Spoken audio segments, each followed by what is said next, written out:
kasus ini tidak bisa lagi disidangkan alias batal. Karena menurut hukum acara seperti itu. Kalau kemudian dari tanggal 2 Juni menuju tanggal 17 Juni, karena satu hari dianggap hari libur, jatuhnya adalah tanggal 17, maka telat 1 jam saja sudah tidak bisa diterima. Artinya tidak ada lagi proses persidangan. Artinya kasus ini bisa saja ya terhenti. Kita lihat apa yang terjadi setelah itu. Nah, artinya apa? Jika kemudian tidak ada proses penyerahan tahap 2 kepada Kejaksaan Tinggi, bisa dipastikan ya kasus ijazah Pak Jokowi yang dituding palsu oleh Roy akan terkatung-katung selamanya. Dan ini menjadi beban moral yang tidak ringan buat Pak Jokowi tentunya. Ya. Artinya apa? Saya tidak paham apakah ini dianggap bermuatan politik sehingga kasus ini terkatung-katung, tidak bisa disidangkan, tidak cukup alat buktikah, dan seterusnya. Banyak sekali interpretasi yang mungkin muncul nantinya.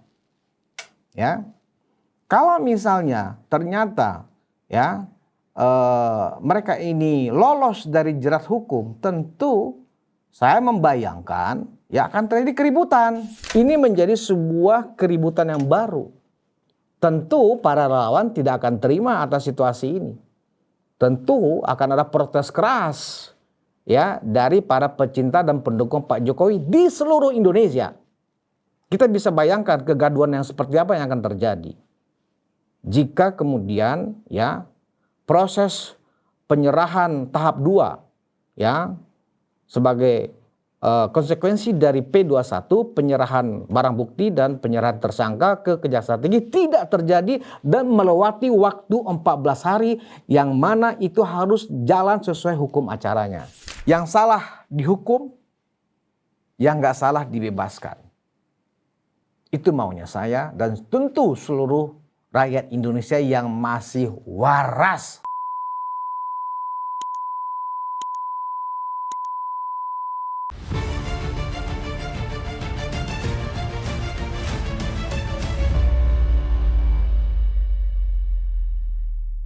Iya, waduh.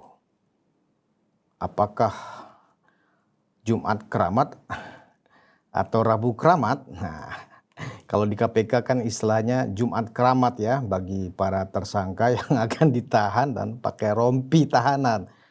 Nah, kita tunggu nih. Oh, sudah. Oke. Hai penonton Ruang Konsensus Unpacking Indonesia. Kembali monolog Ruang Konsensus menemani hari libur Anda. Hari ini Selasa 16 Juni 2026. Nah, tadi saya sempat mengecek.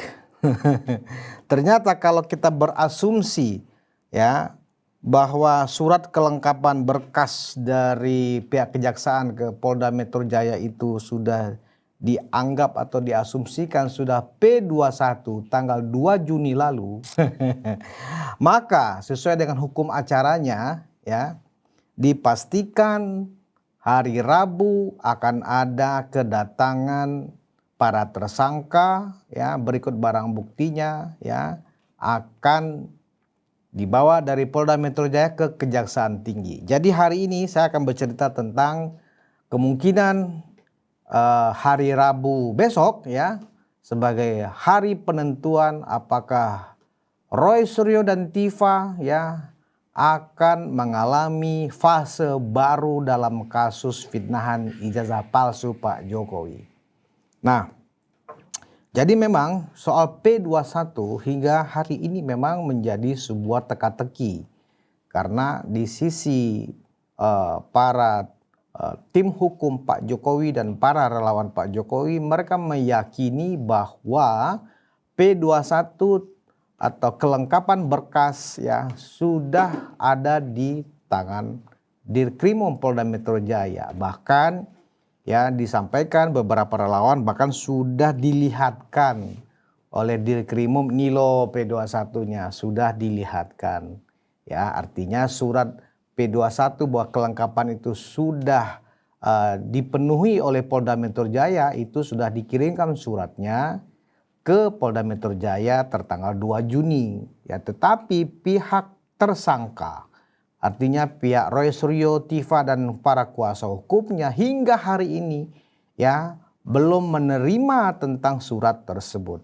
Nah, sekarang kalau kita berasumsi apakah benar P21 itu sudah disampaikan ke Kejaksaan Tinggi DKI Jakarta kepada Dirkrimum ya tanggal 2 Juni 2026 lalu, maka kalau kita berasumsi dengan hukum acaranya, maka ya terhitung 14 hari dari tanggal 2 Juni. Berarti kalau tanggal 2 Juni ditambah 14 hari ya, berarti ya jatuhnya adalah tanggal 16 Juni 2026 hari ini. Ya kan? Tetapi karena hari ini hari libur ya, tidak ada proses yang terjadi atau proses administrasi, proses pemanggilan dan proses pemeriksaan tidak ada hari libur. Nah, tetapi persoalannya adalah apakah kemarin tanggal 15 hari terakhir sebelum hari libur Selasa ini atau Senin kemarin ya, apakah para tersangka di klaster 2 ini, Roy Suryo dan Tifa, sudah menerima undangan untuk datang tanggal 17 Juni. Ya, jadi kalau misalnya hari libur 14 harinya tertunda tuh 1 hari karena tetap dihitung karena hari libur tanggal 16 terhitung 14 harinya itu tanggal 17 hari Rabu besok, ya kan? Berarti undangan dari pihak Polda Metro Jaya atau Kejaksaan Tinggi kepada para tersangka dan atau kuasa hukumnya hari Senin kemarin itu sudah harus sampai. Ya, kalau misalnya kita berasumsi karena jatuhnya 14 hari itu menurut hukum acara harus disampaikan ke ke Kejaksaan Tinggi, maka tidak boleh telat 1 menit pun nggak boleh telat, begitu katanya hukum acaranya.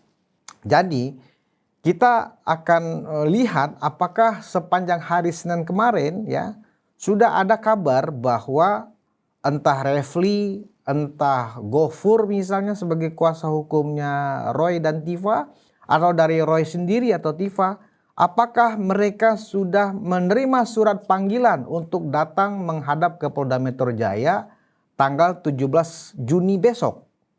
Nah, di sini kita coba buka apakah benar P21 itu sudah sudah benar ada di tangan ya pihak penyidik dan kemudian siap diserahkan ke kejaksaan ya ke tanggal 17 besok. Nah, ini teka-teki.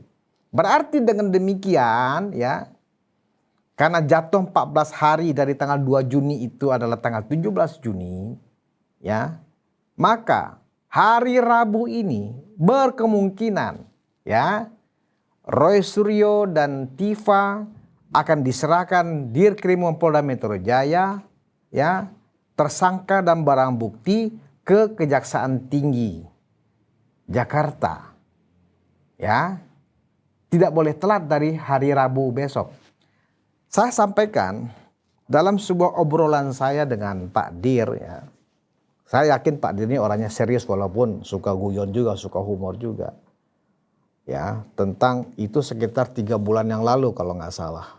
Ya, saya katakan ke Pak Iman, Pak Kombes Iman, Pak Dir, berarti mereka ini akan ditahan Jumat ya, Jumat Kelabu. Oh, saya nggak mau, itu kan KPK. Kalau Jumat Kelabu itu kan KPK. Saya nggak mau ikut-ikut gaya KPK, saya maunya Rabu. Rabu Kelabu. Berarti kalau misalnya Pak Dir konsekuen dengan itu ya kan. Nah, saya menduga ya Rabu besok itu akan ada Rabu Kelabu bagi Roy Suryo dan Tifa. Dia akan diserahkan ya ke Kejaksaan Tinggi ya sebagai tahanan untuk diperiksa atau untuk dijadwalkan persidangan ya. Mudah-mudahan Rabu besok kita lihat apakah Roy Suryo dan Tifa sudah mengenakan rompi tahanan ya, pihak kejaksaan ya, karena ada penyerahan barang bukti ya dan para tersangka kepada Kejaksaan Tinggi. Nah, artinya apa? Jika itu terjadi bahwa apa yang dibantah selama ini oleh pihak Roy Suryo bahwa P21 itu belum ada dan seterusnya terbantahkan. Ya, ternyata benar P21 itu ada dan besok mereka akan menjadi ya pihak yang ditahan di Kejaksaan Tinggi karena Kejaksaan Tinggi kemudian sudah menyusun jaksa penyidik jaksa-jaksa yang akan ditugaskan ya untuk menyusun dakwaan ya pra penuntutan sampai penuntutan untuk dijadwalkan kemudian di pengadilan mana. Kayaknya berdasarkan lokus deliktinya saya menduga persidangan ini akan dilakukan di Pengadilan Negeri Jakarta Selatan. Ya, tetapi sebaliknya ini lebih bahaya nih sebaliknya ini. Karena ini tentu kita bicara dari dua sisi ya kan. Kalau dari sisi Pak Jokowi tentu P21 itu sudah ada. Nah, kalau sudah ada berarti ya Rabu besok tanggal 17 Juni ya mereka akan diserahkan ke Kejaksaan Tinggi dan kemudian sekaligus ya dalam posisi ditahan ya atau minimal sudah diborgol pakai rompi oranye. Aduh, saya nggak bisa membayangkan kalau misalnya resolusi udah biasa pakai rompi dan kemudian diborgol, udah pernah dia kan. Nah, kalau Dokter Tifa nih gimana nih, kasihan juga nih. Padahal Tifa ini sedang dalam proses persiapan ujian disertasi di 2 kampus, kata hebat juga kawan ini. Apakah dia masih bisa konsentrasi ketika dia harus masuk ke tahanan kejaksaan ya untuk kemudian ya siap duduk di kursi pengadilan sebagai terdakwa. Ancaman hukumannya di atas 5 tahun. Ngeri. Nah, bagaimana kalau kemudian ternyata itu gagal dan tidak ada penahanan atau penyerahan barang bukti? Artinya apa? Ternyata apa yang diyakini oleh Gofur ya dan Refli Harun sebagai kuasa hukum dari Roy Suryo dan Tifa ya benar bahwa memang gak ada P21. Justru ini problem. Kenapa kok gak ada P21? Ya kan, artinya apa? Selama ini memang ya informasi yang diyakini oleh teman-teman dari kuasa hukum Pak Jokowi ya dan juga para relawan Pak Jokowi informasinya nggak valid. Ternyata P21 tuh nggak ada. Buktinya apa? Tanggal 17 tetap tidak ada berita tentang penyerahan barang bukti dan penahanan 2 orang tersangka di klaster 2. Nah, ini bahaya. Artinya bahaya apa? Menurut hukum acara ya berarti kasus ini tidak bisa lagi disidangkan alias batal. Karena menurut hukum acara seperti itu. Kalau kemudian dari tanggal 2 Juni menuju tanggal 17 Juni karena 1 hari dianggap hari libur, jatuhnya adalah tanggal 17, maka telat 1 jam saja sudah tidak bisa diterima, artinya tidak ada lagi proses persidangan. Artinya kasus ini bisa saja ya terhenti. Kita lihat apa yang terjadi setelah itu. Nah, artinya apa? Jika kemudian tidak ada proses penyerahan tahap 2 kepada Kejaksaan Tinggi, bisa dipastikan ya kasus ijazah Pak Jokowi yang dituding palsu oleh Roy Suryo akan terkatung-katung selamanya. Dan ini menjadi beban moral yang tidak ringan buat Pak Jokowi tentunya. Ya. Artinya apa? Saya tidak paham apakah ini dianggap bermuatan politik sehingga kasus ini terkatung-katung, tidak bisa disidangkan, tidak cukup alat buktikah dan seterusnya. Banyak sekali interpretasi yang mungkin muncul nantinya. Ya, kalau misalnya ternyata ya mereka ini lolos dari jerat hukum, tentu saya membayangkan ya akan terjadi keributan. Karena seolah-olah ya, proses hukum untuk Pak Jokowi, ya, proses hukum untuk Presiden ke-7 Republik Indonesia yang butuh keadilan, ya, ternyata macet. Ini luar biasa. Bayangkan, seorang Presiden ke-7 aja yang sudah bekerja keras untuk rakyat Indonesia selama 10 tahun, ya, bisa terkatung-katung seperti ini, ya, antara kepolisian dan kejaksaan. Saya nggak ngerti ini, ngawurnya ada di kepolisian atau di kejaksaan. Kalau memang dikatakan tidak cukup alat bukti, itu tidak masuk akal. Kenapa? Karena ketika seorang penyidik menetapkan seseorang dari lidik menjadi penyidik dan ditetapkan sebagai tersangka, artinya unsur-unsurnya sudah terpenuhi. Ada mens reanya, ya kan? Ada bukti, ada saksi, sehingga ditetapkanlah Roy Suryo dan Tifa dan 5 orang lagi di klaster 1, ya, sebagai tersangka. Itu artinya sudah memenuhi unsur yang cukup baik, ya, unsur yang sifatnya objektif maupun unsur yang sifatnya subjektif. Ya. Jadi kalau kita mengatakan, oh berarti jangan-jangan kejaksaannya yang nggak berani. Bisa saja kejaksaan yang nggak berani. Apakah jaksa penyelidik atau jaksa penyidik dalam hal ini, ya, atau jaksa peneliti dalam kasus ini tidak berani mungkin melakukan sikap sendiri? Nggak mungkin. Pasti ini ada atensi dari atas. Atensinya dari siapa? Ya bisa saja dari Aspidum, ya, atau bisa juga dari Jaksa Agungnya sendiri. Kalau Jaksa Agung berarti ada lagi dari atasnya, seperti itu lebih kurang. Dan ini menjadi sebuah keributan yang baru. Tentu para relawan tidak akan terima atas situasi ini. Tentu akan ada protes keras, ya, dari para pecinta dan pendukung Pak Jokowi di seluruh Indonesia. Kita bisa bayangkan kegaduhan yang seperti apa yang akan terjadi jika kemudian, ya, proses penyerahan tahap 2, ya, sebagai konsekuensi dari P21, penyerahan barang bukti dan penyerahan tersangka ke Kejaksaan Tinggi tidak terjadi dan melewati waktu 14 hari yang mana itu harus jalan sesuai hukum acaranya. Apakah kemudian dinamika politik kita kembali memanas, ya, setelah beberapa hari belakang kita diganggu oleh demonstrasi mahasiswa, ya, yang melakukan semacam demo, ya, kepada pemerintahan Presiden Prabowo Gibran. Nah, kemudian jika ini juga terjadi akan semakin ramai. Dan oleh sebab itu, mari kita tanya kepada rumput yang bergoyang, ini ulah siapa?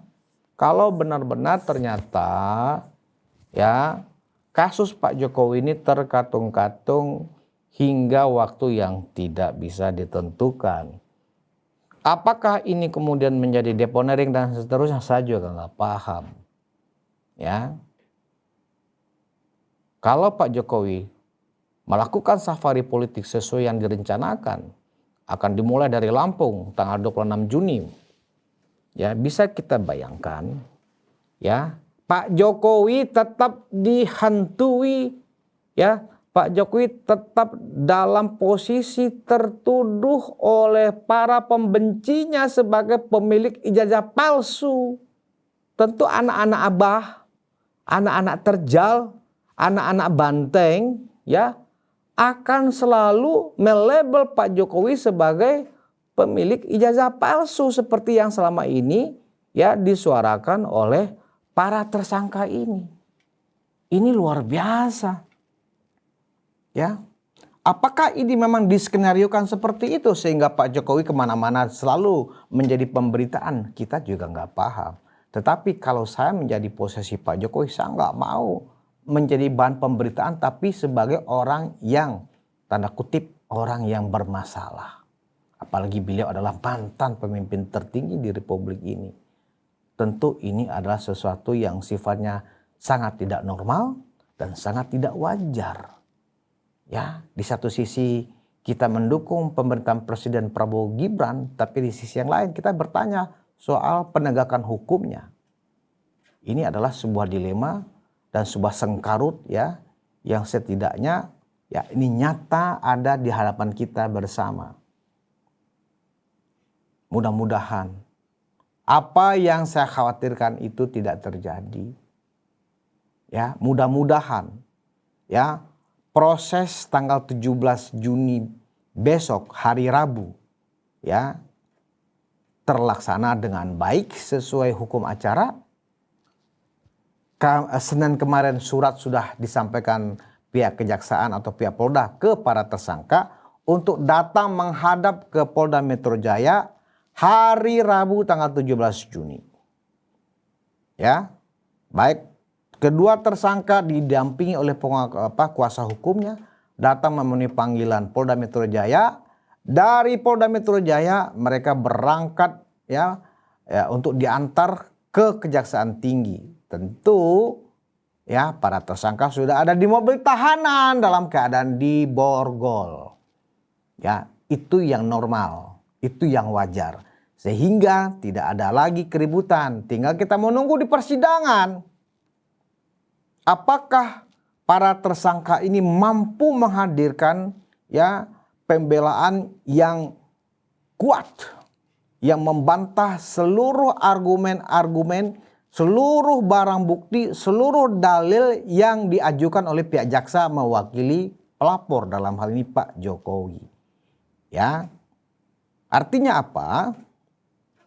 Setelah tanggal 17 Juni, ya, diperkirakan 2 minggu setelah itu, ya, agenda sidang akan segera dimulai. Setidaknya awal Juli 2027, persidangan kasus tudingan ijazah palsu ini dan pencemaran nama baik Pak Jokowi ya akan dimulai Juli 2026. Dan ingat, Juli dan Agustus adalah bulan yang disebut-sebut oleh sejumlah tokoh nasional sebagai bulan yang rawan terjadinya chaos di republik yang kita cintai ini. Apakah ya proses pengadilan ini adalah menjadi trigger untuk terjadinya chaos? Karena pasti kubu dari pihak yang tidak senang dengan Pak Jokowi dan keluarga, ya, para anak abah, ya, para anak banteng, akan melakukan semacam demonstrasi mengepung Pengadilan Negeri Jakarta Selatan, ditambah dengan demo yang memprotes pemerintah dan seterusnya, sehingga ini meluas ke sejumlah kota-kota di Indonesia. Kita nggak tahu. Karena saya yakin pihak intelijen negara, baik itu BIN, baik itu BAIS TNI, baik itu Baintelkam Mabes Polri, baik itu Jaksa Agung Muda Intelijen, ya tentu akan mengawal peristiwa-peristiwa yang akan terjadi itu dengan baik dan seksama.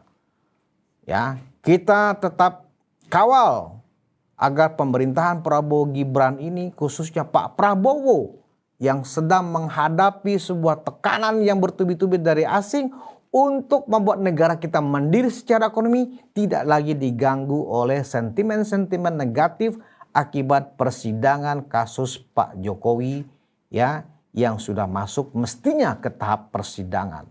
Mudah-mudahan Indonesia baik-baik saja, persidangan diselenggarakan, yang salah dihukum, yang nggak salah dibebaskan. Itu maunya saya dan tentu seluruh rakyat Indonesia yang masih waras.